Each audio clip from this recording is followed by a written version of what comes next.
Сәлем баршаңызға. Сіздермен бүгін өте керемет, дәмді болып шығатын қара өріктің вареньесін дайындайтын боламыз.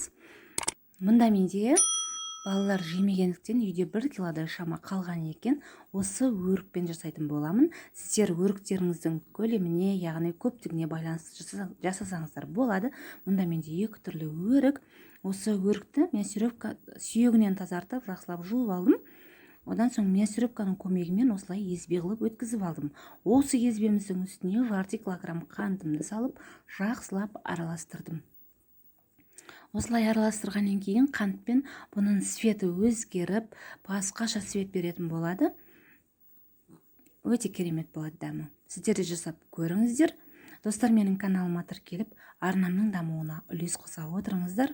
Мұнда осы езбемді қантқа салып, қантымен араластырып, мен 1,5-2 сағат шамасында қойып қойдым. Мінекей светі өзгеріп, менде уже сұйық бола бастады езбем. Осы езбемізді таза қазанымызға құйып аламыз. Осылай қанты кішкене езілді менде. Еріді, то есть.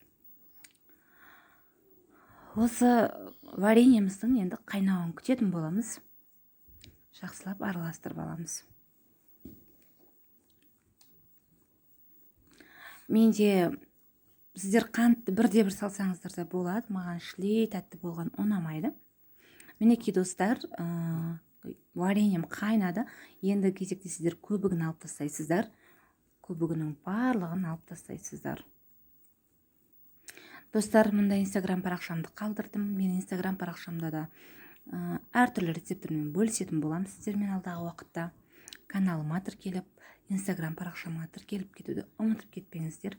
Қазақша контенттің дамуына үлес қоса отырыңыздар. Осылай көбігінен тазартып аламыз барлығын. Мен дәл осы қайнауыспен осы қайнатып, өшіріп қойып, тағы да кішкене суытып, қайта қайнатып, 3 рет қайнатып алдым осылай. Менде уже қоюлана түсті.